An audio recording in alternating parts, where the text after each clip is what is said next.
Albuquerque new মেক্সিকোর মরুভূমিতে অবস্থিত সবচেয়ে উঁচু শহর।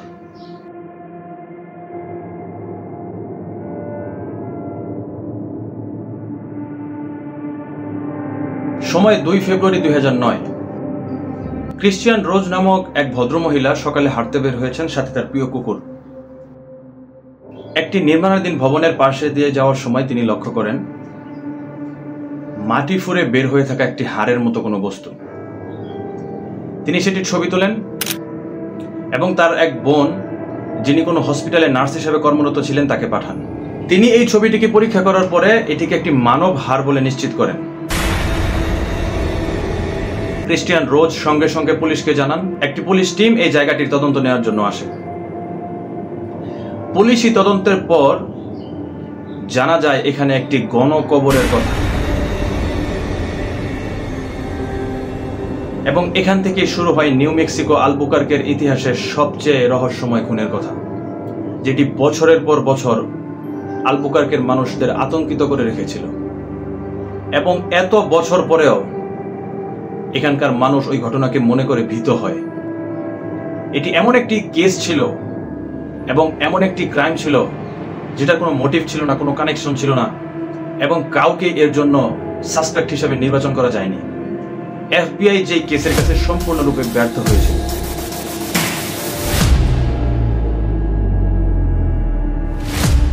পুলিশি তদন্তে সেই গণকবর থেকে 200 মানব হাড় উদ্ধার করা হয়। এগুলোর ফরেন্সিক এবং ডিএনএ অ্যানালাইসিস করার পর জানা যায় সেখানে 11 জন নারী, যিনি একজন গর্ভবতী ছিলেন, তাদেরকে কবরস্থ করা হয়। পুলিশ এবং এফবিআই এর কাছে সবচেয়ে বড় চ্যালেঞ্জ ছিল এই ভিকটিমদের আইডেন্টিটি বের করা। তারা কোথায় নিখোঁজ হয়, তারা কিভাবে মারা যায় এবং তাদের পরিচয় কি। এই জন্য ডিএনএ রিপোর্টের উপর ভিত্তি করে পুলিশ এবং সাউথ ওয়েস্টের ইনভেস্টিগেশন টিম কম্বাইন্ডলি এই কেসের অনুসন্ধানে বের হয় এবং তারা একের পর এক আইডেন্টিটি বের করতে সক্ষম হয়।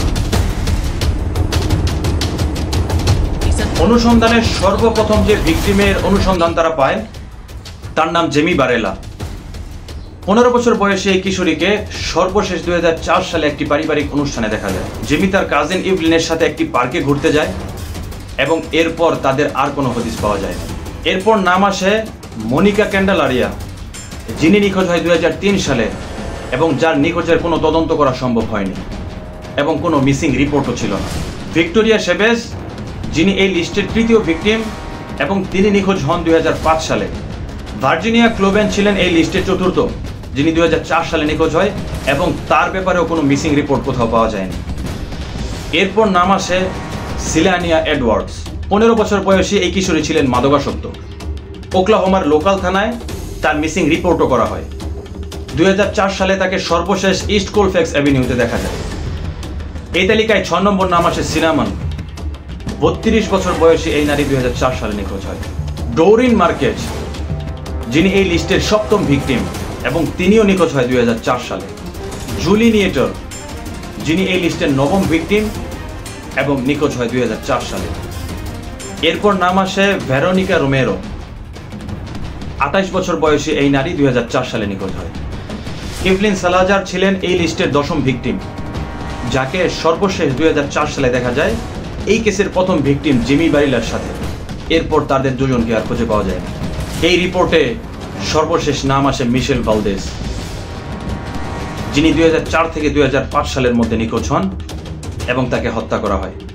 তার দেহাবশেষ অনুসন্ধান করার সময় জানা যায় তিনি গর্ভবতী ছিলেন এবং তার মৃত কঙ্কালের পাশে তার অনাগত শিশুর কঙ্কালও পাওয়া যায়। সুতরাং এফবিআই জানতে পারে এই 11 জন ভিকটিম, এরা প্রত্যেকেই 2000 থেকে 2005 সালের মধ্যে নিখোঁজ হয়। শ্বাসরুদ্ধ এই রিপোর্ট সবাইকে বাকরুদ্ধ করে দেয়। Different people, different places, different age group, no motive, no connection. FBI এর কাছে মনে হয় সব কিছু যেন একটু বেশি ভুতুরে এবং একটু বেশি রহস্যময়। তার উপর মরুভূমির নিষ্ঠুর আবহাওয়া অনেক গুরুত্বপূর্ণ ফরেন্সিক এভিডেন্স নষ্ট করে ফেলে। তবে এফবিআই এর অনুসন্ধানে এই 11 জন ভিকটিমের মধ্যে একটি কমন পয়েন্ট বের হয়, আর সেটা ছিল এই 11 জন ভিকটিমের প্রত্যেকেই মাদকাসক্ত অথবা যৌনকর্মী ছিলেন। সকল পরীক্ষা নিরীক্ষার পর এফবিআই এবং সাউথ ওয়েস্টের ইনভেস্টিগেশন টিম তারা এই কেসটিকে অনুসন্ধান করার জন্য মাঠে নামে। তারা একটি সাসপেক্ট লিস্ট তৈরি করতে শুরু করে, যেখানে সিরিয়াল কিলার, মানব পাচার চক্র এবং মাদক কারবারিদের প্রাইম সাসপেক্ট হিসেবে ধরা হয়। কিন্তু অল্প কিছুদিন তদন্ত পরিচালনার পরেই এফবিআই এবং পুলিশ উভয় হতাশ হয়ে পড়ে, কারণ তারা এই কেসের কোনো রকম মোটিভ, কোনো রকম কানেকশন খুঁজে পেতে ব্যর্থ হয়। তবে একটি নাম, শুধুমাত্র একটি নাম এই কেসের অনুসন্ধানে বারবার সামনে আসতে থাকে সাসপেক্ট লিস্ট থেকে, যেটি ছিল লরেন্স মন্টোয়া, যে ছিল সেখানকার একজন স্থানীয় বাসিন্দা।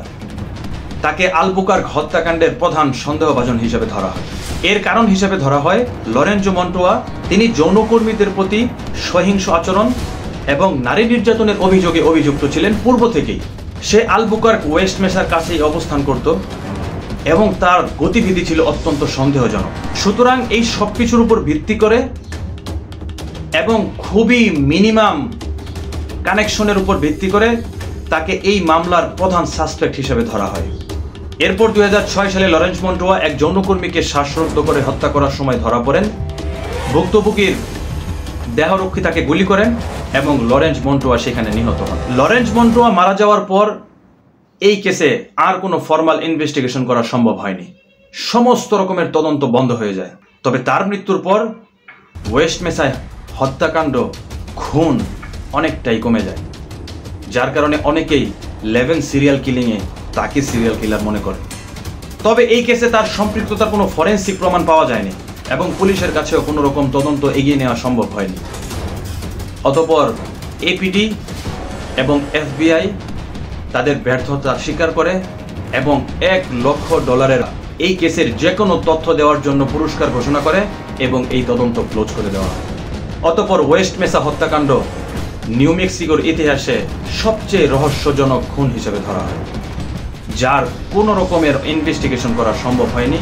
তবে এরপরেও বিভিন্ন সময় বিভিন্ন ইনভেস্টিগেশন টিম এবং এফবিআই ও পুনরায় এই কেস অনুসন্ধান করার চেষ্টা করেন। তারা বিভিন্ন পরীক্ষা করেন, বিভিন্ন স্টাডিজ করেন, বিভিন্ন মোটিভকে সামনে আনার চেষ্টা করেন, কিন্তু কোনোভাবেই ভাগ্য, পুলিশ এবং এফবিআই এর সহায় হয়নি, যেভাবে হয়নি সেদিন মিশেল ভালদেজদের সাথে। তাই জীবনে চলার সময় প্রতিটি মুহূর্ত সতর্ক থাকুন, নিজেকে সেফ রাখুন এবং আশেপাশে কি হচ্ছে চোখ কান খোলা রাখুন। আজ যাচ্ছি, তবে যাচ্ছি না। দেখা হবে অন্য কোনো রহস্যের কথায়। আল্লাহ হাফেজ।